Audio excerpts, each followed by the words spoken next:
Hello students, how are you? Hope so आप बहुत अच्छे होंगे। मैं देवकी नंदन विश्वकर्मा प्रयास इंस्टीट्यूट के डिजिटल चैनल पे आप सबको वेलकम करता हूँ। बच्चों, जैसे कि आपको पता है एग्जाम चल रहे हैं और मैंने देखा बहुत से बच्चों के मुझे मैसेज भी आए कि सर कोई बायोमोलिक्यूल के शॉर्ट नोट्स या कुछ वीडियो वगैरह भेज दीजिए तो एक बार हम रिवाइज कर लें। डेफिनेटली इस टाइम पे रिवीजन का टाइम है, आपको फास्ट रिवीजन चाहिए, बट फिर भी मैं कहूँगा कि प्रॉपर पढ़िए, एनसीईआरटी पढ़िए। अभी भी 5 डेज हैं, कोई दिक्कत की बात नहीं है और आपके पास चैप्टर ही 10 है और कुछ चैप्टर्स तो बहुत सिंपल है। उनमें से एक है बायोमोलिक्यूल। ज़्यादातर बच्चों के आता होता है बट कई बच्चों को थोड़ा सा क्रैमिंग लगता है। मैं थोड़ा सा हेल्प कर रहा हूँ आपकी, देख लीजिएगा इसको। ठीक है, लेट्स स्टार्ट। ओके, इसमें बेटा ऑब्जेक्टिव्स है मॉलिक्यूल्स के बारे में, बायोमोलिक्यूल्स के बारे में पढ़ना है आपने। एंड देन कार्बोहाइड्रेट के स्ट्रक्चर्स, प्रोटीन, अमीनो एसिड्स, उनके स्ट्रक्चर्स। ठीक है, साथ में क्वेश्चंस वगैरह भी आप देखते जाना। So what are the biochemistry, ये the study of biomolecules. Biochemistry है ये जो है study of chemical compositions and structures of organisms. इसको आप the complexes organic molecules which form the basis of life, ये बायोमोलिक्यूल्स हैं जिनमें starch, carbohydrates, proteins, vitamins, enzymes, बहुत सारे एग्जांपल्स हैं। Nucleic acids, DNA, RNA. ठीक है, ये हमारे बॉडी का स्ट्रक्चर है और जो कंपाउंड्स की जहां जहां हमें जरूरत है ये बॉडी ऑर्गन्स हैं। बॉडी ऑर्गन्स के बारे में आप जानते हैं, यहाँ पे अभी इसकी जरूरत नहीं है बताना। Cell has ability to grow and divide. आपको अगर कोई पूछे बायोमोलिक्यूल्स क्या है तो आपने बताना है कि ये वो कंपाउंड्स हैं जो रिस्पॉन्सिबल है हमारी लाइफ को रिप्रोड्यूस करने के लिए, उसको मेंटेन करने के लिए। ठीक है, सो सेल का काम क्या है टिश्यूज वगैरह में, organisms. Living cell contains about 50 elements. The most abundant substance in living cells water, 70% water है by weight, आप जानते हो। कार्बोहाइड्रेट्स, कार्बोहाइड्रेट्स को हाइड्रेट्स ऑफ कार्बन कहते हैं, लेकिन ये पुरानी डेफिनेशन है क्योंकि कंपाउंड्स कार्बोहाइड्रेट्स नहीं होते। मोनोसैकेराइड्स, मोनोसैकेराइड्स है जिसमें सिंगल यूनिट होती है किसी सैकेराइड की। पॉलीसैकेराइड्स को कार्बोहाइड्रेट ही बोलते हैं। तो आप यहाँ पे बेटा देख लो, ये मोनोसैकेराइड्स, मोनोसैकेराइड का यहाँ पे मैं आपको स्ट्रक्चर दिखा दे रहा हूँ। ये ग्लूकोज और फ्रक्टोज, ये दोनों ही पायरेनोज फॉर्म है। ठीक है, ग्लूकोज में first carbon, second carbon, third carbon, fourth carbon और ये फिफ्थ कार्बन और ये सिक्स कार्बन है, ये ग्लूकोज है।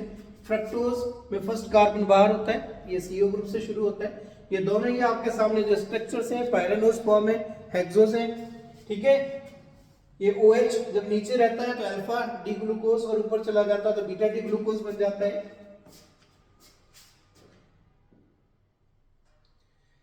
ओलिगोसैकेराइड्स क्या होते हैं? ओलिगोसैकेराइड्स है जिसमें काफी नंबर्स होते हैं, 2 से लेकर 10 तक, 12 तक।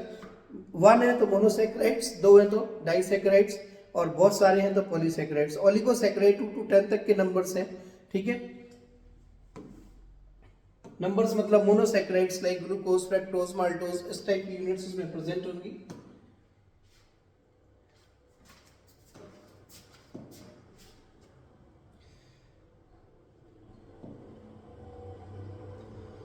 ये बेटा आप देख सकते हो ओलिगोसैकेराइड का स्ट्रक्चर, दो यूनिट्स कंबाइंड है। पॉलीसैकेराइड्स, पॉलीसैकेराइड्स जो है मेनली सेलुलोज, स्टार्च, एमाइलोपेक्टिन। यहाँ पे सेलुलोज का स्ट्रक्चर आपके सामने, जिसमें कई सारे ग्लूकोज यूनिट्स हैं आपस में ज्वाइंट हैं। ये बीटा ग्लाइकोसिडिक लिंकेज से ज्वाइंट होती है। ये जो आप यहाँ पे लिंकेज देख पा रहे हैं ये बीटा ग्लाइकोसिडिक लिंकेज है। ये थोड़ा सा ऐसे करके ऐसे लिखा हुआ है बीटा ग्लाइकोसिडिक लिंकेज। ये बीटा डी ग्लूकोज यूनिट्स हैं। ठीक है, ये वैसे दिखने में सीधा लग रहा है आपको बट ये लैडर की तरह एक एक करके, एक का C1 और दूसरे का C4 beta D glycosidic linkage के थ्रू जुड़े होते हैं। लिंकेज जो बॉन्ड है दोनों के बीच में जुड़ा होता है। तो ये आपके सामने स्ट्रक्चर है पॉलीसैकेराइड में सेलुलोज का।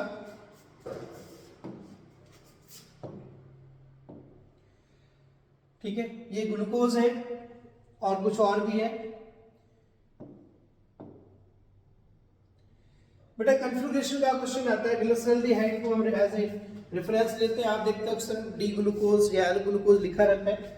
ये ग्लिसरॉल्डिहाइड है, ग्लिसरॉल्डिहाइड में OH इधर है तो ये डी कन्फिग्रेशन है, जिसमें OH इधर है, एल कन्फिग्रेशन होता है। CH ऊपर रखना है, फिशर प्रोजेक्शन है।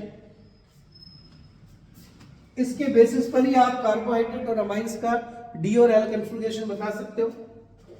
यहां पे एक और क्वेश्चन बनता है, वो क्वेश्चन देख लो। वो क्वेश्चन ये है कि what is the difference between D and D. जो ये वाला डी है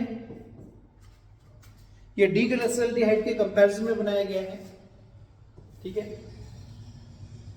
और जो ये वाला डी है ये डेक्स्ट्रो और लीवो है। डेक्स्ट्रो और लीवो का मतलब है कि ऑप्टिकल रोटेशन से बेस्ड है। तो क्वेश्चन आ जाता है इन दोनों में क्या डिफरेंस है, rather than जो कैपिटल डी है it's a relative configuration and D is the optical rotation. ये ग्लिसरॉल्डिहाइड को एक आर्बिट्री रेफरेंस मान करके उसके बेसिस पर किसी को हम असाइन करते हैं, जिसके यहाँ पे HOH और CH2OH आएगा तो डी कन्फिग्रेशन हो जाता है।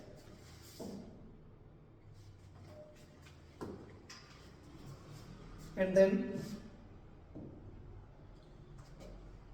ग्लूकोज की यूनिट है सिंगल यूनिट मोनोमर OH। ये जो नहीं शो हो रहे ऊपर H लगे हुए हैं ये पायरानोज फॉर्म है इसका, ठीक है। हैवर्थ प्रोजेक्शन, पायरानोज हैवर्थ प्रोजेक्शन। हैवर्थ प्रोजेक्शन ये प्रेजेंटेशन है। पायरानोज है कि ये एक फ्यूरेनोज में 4 कार्बन, पायरानोज में 5 कार्बन के साथ ईथर लिंकेज के साथ बनाया गया है। ये ईथर लिंकेज है, ये इसका फर्स्ट कार्बन है। अगर ये आगे किसी से बॉन्डिंग करता है तो हम C1 लिंकेज बोल देते हैं, ठीक है। ये बेटा कुछ रिएक्शंस है हाइड्रोलिसिस ऑफ स्टार्च। किसी भी स्टार्च का, चाहे कार्बोहाइड्रेट स्टार्च हो, मतलब किसी भी पॉलीसैकेराइड का, अगर आप हाइड्रोलिसिस करते हो देन फाइनली डिकम्पोज हो करके आपको मोनोमर यूनिट्स मिलेंगी और वो ग्लूकोज, फ्रक्टोज या कुछ इस टाइप के हो सकते हैं। जैसे यहाँ पे इन्होंने स्टार्च लिया है, उसका हाइड्रोलिसिस करा है, फाइनली यू गेट ग्लूकोज। मतलब ये ग्लूकोज का पॉलीमर है, मैक्रोमोलिक्यूल है, जिसमें आपस में बहुत सारे ग्लूकोज यूनिट्स ग्लाइकोसिडिक लिंकेज के थ्रू जुड़े होंगे। Then these are some reactions to assign the structure of glucose। कि ग्लूकोज के स्ट्रक्चर में कितने OH ग्रुप हैं, कितने कार्बन हैं, कितने CHO ग्रुप हैं, इनकी टेस्टिंग है, इनकी रिएक्शंस हैं। उसकी एक रिएक्शन ये है कि अगर आप ग्लूकोज को HCN से रिएक्ट कराते हो देन HCN, याद रखिए एल्डिहाइड कीटोन में रिएक्शन आती है, ये एल्डिहाइड ग्रुप पे रिएक्शन करके साइनोहाइड्रोन बना देता है। साइनोहाइड्रोन कंफर्म करता है कि इसके पास एक एल्डिहाइड ग्रुप है। एक ये रिएक्शन है, अगर आप इसको एसिटिक एनाइड्राइड से रिएक्शन कराते हो ग्लूकोज को तो पेंटाएसिटेट बनता है। Pentaacetate represents the 5 OH group present in the glucose.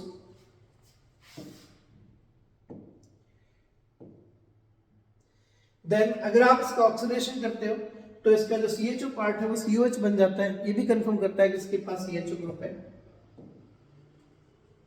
और ये बेटा एनोलाइजेशन है, आपस में ये जो डी ग्लूकोज है, ठीक है, ये डी मैनोज, डी फ्रक्टोज एक दूसरे में कन्वर्ट होता रहता है। इसलिए कई बार कहा जाता है कि जो टॉलरेंस रिएजेंट है, फिलिंग सॉल्यूशंस हैं, जो अल्डिहाइड ग्रुप को तो ऑक्सीडाइज कर देते हैं बट कीटोन को नहीं करते। बट एक क्वेश्चन आ जाता है कि ग्लूकोज में एल्डिहाइड ग्रुप है, चलो ग्लूकोज को वो कर देते हैं कोई बात नहीं, बट फ्रक्टोज को क्यों करते हैं? तो फ्रक्टोज और ग्लूकोज ये सारे आपस में इनोलाइजेशन के थ्रू एक दूसरे में इंटरचेंज होते रहते हैं, एक रीअरेंजमेंट होती रहती है इनकी। इसलिए फ्रक्टोज भी Tollens reagent of Fehling solution को रिड्यूस कर सकता है, जस्ट लाइक ग्लूकोज। देन बेटा ये एक स्ट्रक्चर है जिससे आप साइक्लिक स्ट्रक्चर के बारे में कह सकते हो। एक्चुअली जो ग्लूकोज का ओपन चेन स्ट्रक्चर था वो बहुत सी कैरेक्टरिस्टिक्स को एक्सप्लेन नहीं करता था। लाइक ग्लूकोज 2 फॉर्म में एग्जिस्ट करता है, alpha D glucose, beta D glucose, ठीक है। लेकिन यहाँ से ऐसे लग रहा है कि ग्लूकोज का सिंगल स्ट्रक्चर है। अगर आप ग्लूकोज का पेंटाएसिटेट बना दो, पेंटाएसिटेट फिर एल्डिहाइड वाली टेस्टिंग नहीं शो करता।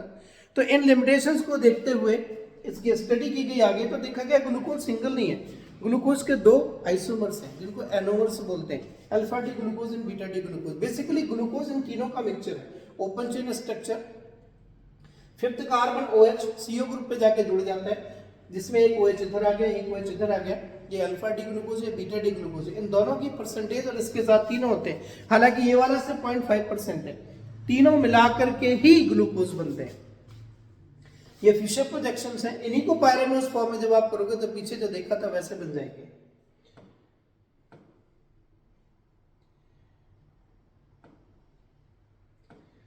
हैवर्थ प्रोजेक्शन फिर ऐसे बनेंगे, अभी आपको बताया। ये जो साइक्लाइजेशन करा है ये प्रॉपर आपको ग्लूकोज बताया गया है। ये OH ऊपर है तो बीटा हो गया और OH नीचे है तो अल्फा हो गया। हर एक कार्बन पे H OH H OH H, third carbon OH ऊपर रखना है, बाकी सारे OH नीचे ही है तो लास्ट में CH2OH। पायरल से मैच करता है इसलिए इसको पायरानोज स्ट्रक्चर बोल देते हैं। हेवन प्रोजेक्शन है साइक्लिक स्ट्रक्चर, बात समझ गए। ये ग्लूकोपायरानोज, फ्रक्टोज, फ्रक्टोज को आप फ्रूट शुगर भी बोलते हो। It's a simple monosaccharide found in many plants. It is one of the 3 dietary monosaccharides along with glucose, galactose and that is the fructose absorbed directly into the blood stream during digestion। ये कुछ आपको fruit के diagram दे रखे हैं। ये बेटा fructose का structure, fructose में सेकंड कार्बन पे CO ग्रुप होता है तो सेकंड कार्बन पे इसका फिफ्थ कार्बन जुड़ता है और इस तरीका से इसमें भी OH अगर इधर है तो अल्फा और OH अगर इधर है तो बीटा, तो beta alpha D fructose, beta D fructose. D ध्यान रखना है डेक्स्ट्रो नहीं है, ये ब्रैकेट में आपको माइनस प्लस दिख रहा होगा, ये ऑप्टिकल एक्टिविटी का शो करता है, मतलब अगर डी कैपिटल डी है तो वो लीवो भी हो सकता है, ठीक है। So it's a cycle structure of fructose. Fischer projection formula है। जब आप इस फिशर प्रोजेक्शन फार्मूला को हेवन प्रोजेक्शन में दिखाओगे तो वैसे दिखेगा, बट अब यहाँ पे ये फ्यूरेन से मैच करता है इसलिए उसको फ्यूरेनोज बोलते हैं। Those carbohydrates which will 2 units, जो 2 देते हैं उनको डाइसैकेराइड्स बोलते हैं, जो 1 देते हैं मोनोसैकेराइड्स बोलते हैं। ये सुक्रोज है, इसको आप हाइड्रोलिसिस करके देख लो, आपको ग्लूकोज और फ्रक्टोज मिल जाएगा। यहाँ पे क्वेश्चन भी आ सकता है inversion of cane sugar, inversion of cane sugar पे आपसे क्वेश्चन निकल जाता है, क्योंकि ये जो होता है सुक्रोज या केन शुगर है ये तो होता है डेक्स्ट्रो, लेकिन जब आप इसका हाइड्रोलिसिस कर देते हो, ग्लूकोज भी डेक्स्ट्रो है लेकिन फ्रक्टोज होता है लीवो और इसका एंगल ऑफ रोटेशन ज्यादा होता है, देन रिजल्टिंग सॉल्यूशन लीवो बिहेव करता है और पहले डेक्स्ट्रो। सो डेक्स्ट्रो से लीवो का फॉर्मेशन कहलाता है इन्वर्जन ऑफ केन शुगर।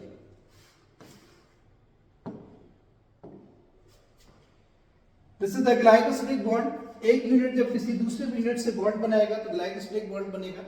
अब यहाँ पे आप साइड देख लो, जो हेमी एसिटल हेमी कीटल साइड्स हैं वो रिड्यूसिंग शुगर्स, अगर बॉन्डेड हो गई तो रिड्यूसिंग शुगर नहीं होगा, अगर ओपन रही तो रिड्यूसिंग शुगर हो जाएगा। So this is the glycosidic bond CH3 के साथ, ये आगे कहीं पे जुड़ता चला जाएगा, दूसरी यूनिट के साथ जुड़ जाएगा, C1C4 से जुड़ जाएगा, ठीक है, C2C4 से जुड़ जाएगा, तो उसको आप ग्लाइकोसिडिक लिंकेज बोलते हैं। पॉलीसैकेराइड्स पे ये बॉन्ड्स बढ़ते जाते हैं। Sucrose is most widely occurring disaccharides and found in all photosynthesis plants, जितने फोटोसिंथेटिक प्लांट्स हैं सब में मिलती है sucrose. This is the example of inversion of cane sugar, please see it, ये केमिकल काइनेटिक्स में भी आ सकता है। What is inversion of cane sugar, और बताइए कि क्या इसके रिएक्शन है। ये सुक्रोज है, इसका रोटेशन डेक्स्ट्रो है +66.5, बट जब आप इसका हाइड्रोलिसिस कर देते हो किसी एसिड की प्रेजेंस में तो हाइड्रोलिसिस के बाद ग्लूकोज प्लस फ्रक्टोज बनता है और ग्लूकोज 52.5 और फ्रक्टोज 92.4 के हिसाब से माइनस में, ओवरऑल ये नेगेटिव रोटेशन चला गया, then inversion of cane sugar हो गया। ठीक है, ये लिखा रखा है, आप स्क्रीनशॉट लेकर के देख लेना बाद में ऑन हाइड्रोलिसिस।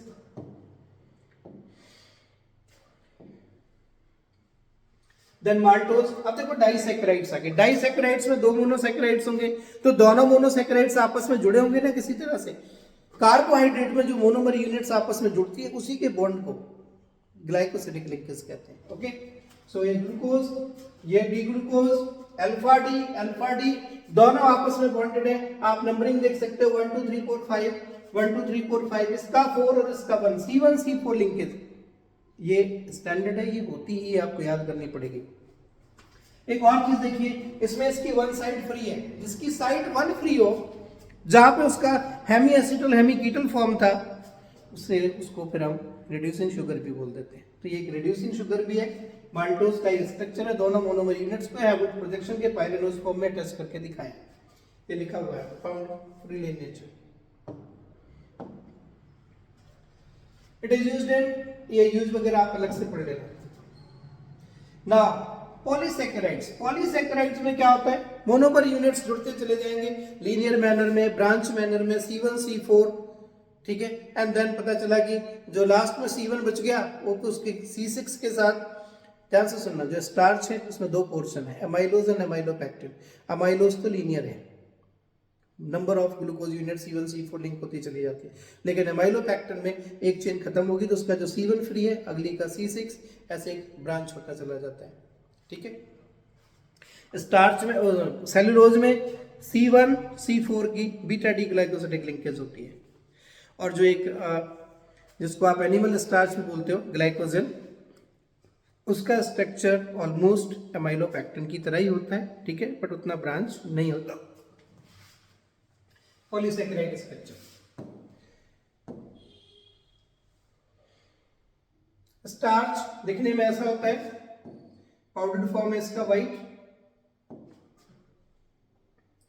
ये है सेलुलोज का स्ट्रक्चर जो मैं आपको बता रहा था। Cellulose, one beta D glucose unit, another beta D glucose unit, another beta D glucose unit, और ये बीटा डी ग्लूकोज यूनिट का C1 C4 C1 C4 C1 C4 एक लैडर की तरह जुड़ता चला जाता है। और इस तरीका से, जिस हिसाब से जुड़ता चला जा रहा है, इसे आप आगे, क्योंकि पॉलीसेकेराइड्स, जितने भी पॉलीसेकेराइड्स हैं वो नॉन रिड्यूसिंग शुगर्स होते हैं। कई बार क्वेश्चन आ जाता है नॉन रिड्यूसिंग शुगर का एग्जांपल बताइए। ठीक है, तो ये सेलुलोज का स्ट्रक्चर है।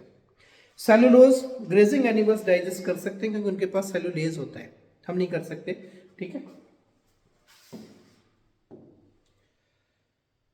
It does not reduce Tollens reagent and Fehling solution. Tollens reagent और फिलिंग सॉल्यूशन को वही रिड्यूस नहीं करते जिनके पास फ्री कार्बन पॉइंट नहीं होता, जो हेमी एसिटल या हेमी कीटल फॉर्म था।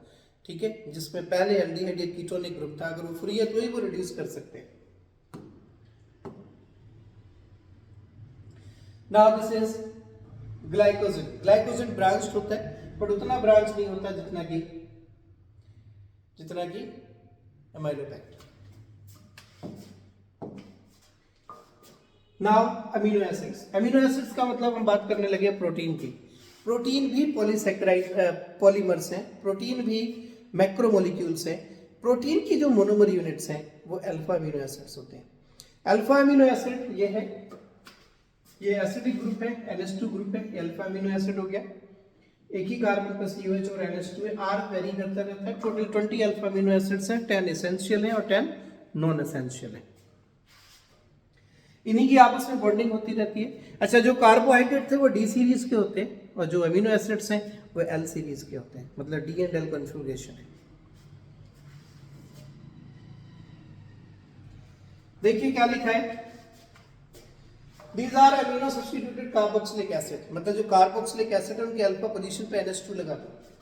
अगर आप अल्फा पोजीशन पे NH2 लगा देते हो तो अल्फा अमीनो एसिड्स बन जाते हैं। Amino group is present on alpha carbon, alpha. ठीक है, ये अल्फा पोजीशन है, मेन कार्बन है, अल्फा कार्बन होता है, यहाँ पे NH2 ग्रुप लगा हुआ है। R की वैल्यू वेरी करती जाएगी। अगर RH है तो इसे बोलते हैं ग्लाइसिन, और अगर RCH3 है, ठीक है, तो एलानाइन 20 होते हैं टोटल। अमीनो एसिड्स के आपस में कॉम्बिनेशन में COH का OH और NH का H कंबाइन होते जाएंगे, अमाइड लिंकेज बनाते हैं। अमाइड लिंकेज जो होती है, CONH लिंकेज रिपीट होती जाती है, इसलिए आप प्रोटीन्स को पॉलीअमाइड्स भी कहते हो, इनको पॉलीपेप्टाइड्स भी बोलते हैं। हाँ, जब आप इनका कंप्लीट हाइड्रोलिसिस करोगे, डिकम्पोजिशन, तो आपको अल्फा अमीनो एसिड्स मिलेंगे। क्लियर? ये कुछ स्ट्रक्चर्स हैं। लाइसिन है, बेसिक अमीनो एसिड। बेसिक होंगे उसमें NH2 ग्रुप ज्यादा होते हैं, जो एसिडिक होंगे उसमें NH2 कम होंगे, कुछ एम्फोटेरिक भी होते हैं। इसमें जुठेराइन का कांसेप्ट भी आता है। जो जुठेराइन होता है उसमें दोनों ग्रुप के साथ प्रोटीन दो टाइप के हैं, fibrous and globular. Globular water soluble and temperature pH sensitive होती है। जो फाइब्रस है वो वाटर सॉल्युबल नहीं है। इसका स्ट्रक्चर दे रखा है आपके सामने। Fibrous protein, hydrogen bonding, wonder wall forces, dipole dipole interactions, ठीक है, कुछ इस तरीके के बॉन्ड्स होते हैं, ये वाटर सॉल्युबल नहीं होते। हमारे नेल है, जो हेयर है, स्किन है, ये सारा फाइब्रस प्रोटीन में आता है। एग में जो एल्बुमिन है, मिल्क में जो प्रोटीन है, ये आपको ग्लोबुलर प्रोटीन्स में आते हैं। तो फाइब्रस प्रोटीन्स डाइसल्फाइड बॉन्ड्स हैं, थ्रेड लाइक स्ट्रक्चर है, जबकि जो ग्लोबुलर प्रोटीन्स हैं वीक इंटरमोलिकुलर फोर्सेस हैं और वाटर सॉल्युबल होते हैं। ये कुछ इस टाइप का स्ट्रक्चर है आपके सामने ग्लोबुलर प्रोटीन्स में। प्राइमरी स्ट्रक्चर्स में अमीनो एसिड्स आपस में ज्वाइंट होते जाते हैं, CONH CONH CONH, एक लीनियर थ्रेड लाइक स्ट्रक्चर बनता है, ये प्राइमरी स्ट्रक्चर है, ये आ सकता है ग्लोबुलर और फाइब्रस का। जबकि सेकेंडरी स्ट्रक्चर फर्दर क्वालिटिंग होती रहती है, इनमें हाइड्रोजन बॉन्ड्स आते जाएंगे बीच बीच में। स्ट्रक्चर्स थोड़े मुश्किल है, ये आपको 3D व्यूज में दिखा रहा हूँ, आप सिंपल CONH वाले जो बुक में दिए हैं वो वाले स्ट्रक्चर देख सकते हो। क्वार्टनरी स्ट्रक्चर, थर्डरी जो टर्शरी स्ट्रक्चर है उसकी फर्दर फोल्डिंग क्वार्टनरी स्ट्रक्चर है, ठीक है। किसी भी प्रोटीन में ये स्ट्रक्चर्स हो सकते हैं, कोई भी प्रोटीन ऐसा नहीं है जिसमें सिंगल टाइप का स्ट्रक्चर हो। Now it's very important, denaturation of protein आ सकता है। देखो जो नेचुरल प्रोटीन है उसका स्ट्रक्चर स्मूथ होता है, उसकी वर्किंग स्मूथ होती है, अपीयरेंस स्मूथ होती है। जब आप किसी प्रोटीन को बहुत ज्यादा हीट कर दो तो डीनेचुरेशन को चली जाती है। जैसे आप देखो एग है, कच्चा अंडा है, उसमें वाटर सॉल्युबल ग्लोबुलर प्रोटीन है, कच्चे अंडे को आप पानी में घोलो घुल जाएगा, उसका स्ट्रक्चर नेटिव प्रोटीन जैसा होगा। लेकिन अगर आपने उसको बॉईल कर दिया, बॉईल करने के बाद बॉइल्ड एग पानी में नहीं घुलेगा क्योंकि उसकी प्रोटीन फाइब्रस होगी, उसका नेचर चेंज हो गया। मिल्क प्रोटीन जब कर्ड बन जाता है तो उसका नेचर चेंज हो जाता है, उसको डीनेचुरेशन बोलते हैं, ठीक है। So protein form in biological system, जो उसकी एक्चुअल प्रोटीन है वो नेटिव प्रोटीन है, लेकिन जब आप उसमें टेम्परेचर, पीएच या कुछ चेंजेस कर देते हो तो प्रोटीन का नेचर चेंज हो जाता है और वहां से मिलती है denaturation protein. Most of denaturation irreversible होते हैं, मतलब आप बॉइल्ड एग को वापस कच्चा नहीं कर सकते, कर्ड को वापस मिल्क नहीं बना सकते। लेकिन हाँ, कुछ केसेस हैं जहां पे ये प्रोसेसिंग हो सकती है, क्योंकि अलग अलग कंडीशंस पे है तो उसको रीनेचुरेशन करा जा सकता है। बट फिजिकली ऐसे एग्जांपल, स्पॉन्टेनियस एग्जांपल्स हमारे पास नहीं है इसके, ठीक है। Loss of boundary, biological activity loss हो जाएगी, उनकी प्रॉपर्टीज चेंज हो जाएंगी, denaturation. Now what are enzymes? Enzymes are globular proteins and act as biocatalyst in the living system. They have remarkable ability to cause reactions to take place faster. ये हमारी biological reactions के catalyst हैं, digestion में बहुत help करते हैं। Enzymes active sites होती है, सबस्ट्रेट्स के साथ कंबाइंड हो जाते हैं, वर्किंग इनकी एज ए कैटालिस्ट, और सरफेस से फिर कैटालिस्ट के तौर पे काम करेंगे तो एक्टिवेशन एनर्जी कम कर देते हैं और रिएक्शन हो जाती है।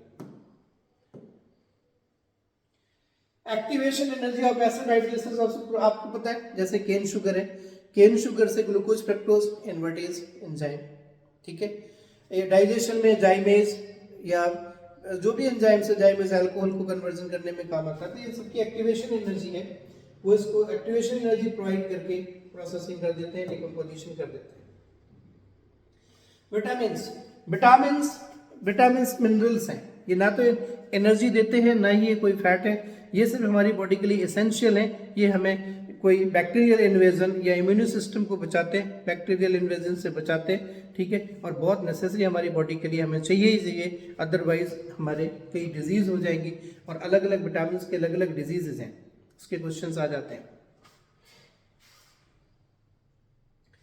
किसमें कौन सी विटामिन है, किस विटामिन से कौन सी डेफिशिएंसी होती है, इसका पूरा चार्ट आपके पास बना हुआ है।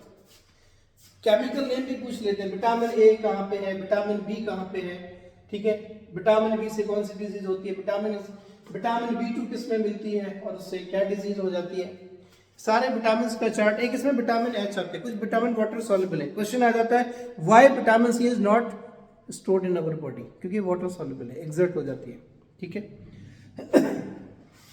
Vitamin B12, anaemia. एक विटामिन है जो neither fat soluble night water soluble, ठीक है, वो विटामिन एच। विटामिन सी, इसका भी डेंटल कैरीज, ऑरेंज, टोमेटोज, इसमें मिलता है। ये कुछ आप देख सकते हो, बुक में दे रखी है, आते हैं इन पे क्वेश्चन कई बार 1 मार्क्स के। विटामिन डी, ठीक है, और इनकी कौन कौन सी डिजीज है, इन्फेंटाइल रिकेट्स वगैरह, सूखा रोग होता है, पेरी। Vitamin E, loss of like this. Water soluble vitamins, vitamin B and C, ये हमें रेगुलर इनटेक के लिए चाहिए होती है क्योंकि वाटर सॉल्युबल है, ये यूरिन से एक्सर्ट हो जाती है, हमारी बॉडी में स्टोर नहीं होती। देन न्यूक्लिक एसिड्स, एक विटामिन एच वाला कंसेप्ट पढ़ लेना, उसको बायोटिन बोलते हैं। जो न्यूक्लिक एसिड्स हैं, डीएनए एंड आरएनए, ये हमारे हेरिडिटी इंफॉर्मेशन को एक जनरेशन से दूसरे जनरेशन को ट्रांसफर करने के लिए यूज होते हैं। इनके 3 पार्ट हैं जो न्यूक्लिक एसिड्स हैं, आप देख पा रहे होंगे। डीएनए, इसमें प्यूरिन बेस, ठीक है, नाइट्रोजीनियस बेस होते हैं प्यूरिन एंड pyrimidines। इसके अलावा इसमें शुगर होगी और फॉस्फेट होंगे। ये स्ट्रक्चर्स हैं साइटोसिन, थायमिन और यूरेसिल के।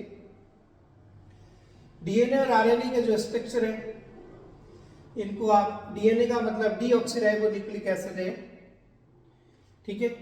इसमें डीऑक्सीराइबोन्यूक्लिक एसिड में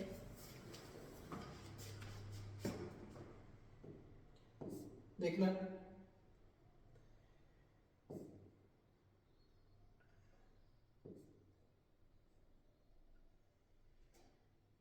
विटामिन एच, ये मैं बायोटिन की बात कर रहा था, ना ये वाटर सॉल्युबल है और ना ही फैट सॉल्युबल है, इसी को विटामिन एच या बायोटिन बोलते हैं। ये इसका स्ट्रक्चर है। वैसे स्ट्रक्चर्स एक्सपेक्टेड है कि नहीं आएंगे, पर कुछ नहीं कह सकते, वैसे आएंगे नहीं। ये देख लो बेटा, nucleic acids long chain polymers हैं। इनमें शुगर होती है, 2 टाइप की शुगर है। राइबोज शुगर होगी आरएनए में और डीऑक्सीराइबोज होगी डीएनए में, ठीक है।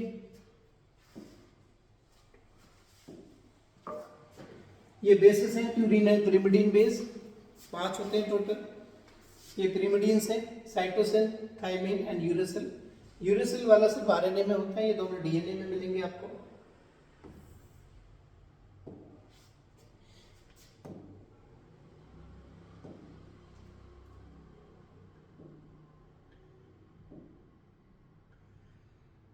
ये है डीएनए का स्ट्रक्चर।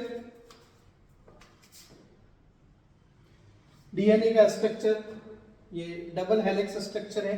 इसमें बेस आपस में बॉन्डेड होते हैं, देख सकते हो आप। एडेनाइन थायमिन के साथ नाइट्रोजनियस बेस है, साइटोसिन गुआनिन के साथ इस तरीके से बॉन्डेड होते हैं। शुगर, फॉस्फेट, बैकबोन, पूरा ये स्ट्रक्चर है आपके सामने। नाइट्रोजनियस बेस आपस में हाइड्रोजन बॉन्ड्स के थ्रू बॉन्डेड होते हैं, ठीक है। ये इट कंटेन्स पेंटोज शुगर वही है, राइबोज और डीऑक्सीराइबोज, बट डीएनए की बात करेंगे तो डीऑक्सीराइबोज है। रिपीटिंग यूनिट्स आपस में चलते रहते हैं। C5 5 कार्बन की है पेंटोज शुगर और साथ में फॉस्फेट लगा हुआ। अगर फॉस्फेट नहीं लगा तो ये न्यूक्लियोसाइड है, अदरवाइज ये न्यूक्लियोटाइड्स है, इसलिए इनको आप पॉलीन्यूक्लियोटाइड्स भी बोलते हो। DNA RNA is also known as polynucleotides. ये 3D स्ट्रक्चर है, आप बुक में 2D स्ट्रक्चर दिए हुए वही बना के आना है अगर आते हैं तो, ठीक है। And then this is the RNA. RNA का प्राइमरी स्ट्रक्चर होता है, सिंगल स्ट्रेन होती है। राइबोज शुगर है, बेस pyrimidine बेस है, 2 बेस होंगे, ठीक है। फॉस्फेट 2 बेस इसके जो है प्यूरिन के, फॉस्फेट ग्रुप इस प्रेजेंट होगा C5 पे और ये इस तरीके से कंबाइंड होते जाते हैं। Heredity transfer, replication, mutation, DNA, RNA, ये कोड है प्रोटीन सिंथेसिस का। एक इसमें क्वेश्चन आता है रेप्लिकेशन के बारे में बताइए, ठीक है, मतलब duplication of the cell division कह लो, म्यूटेशन। इसमें डीएनए का स्ट्रक्चर आ सकता है, न्यूक्लियोटाइड्स, उसके बेस वगैरह, बॉन्डिंग जैसे ए का टी के, सी के, जी के साथ, किसमें डबल बॉन्ड, किसमें ट्रिपल बॉन्ड है। तो ये था ओवरऑल, मैंने एक रिव्यू देने की कोशिश की है, फिर भी काफ़ी लेंथी हो गया वीडियो। बुक से एक बार गो थ्रू कर लीजिए और बैक साइड एनसीईआरटी क्वेश्चन पढ़ लीजिए। होप सो कि आपका ये चैप्टर तैयार हो जाएगा और बहुत कम, कोई रिएक्शन नहीं है यहाँ पे, आप इजीली कर सकते हो। ओके, चलो, all the best, thank you.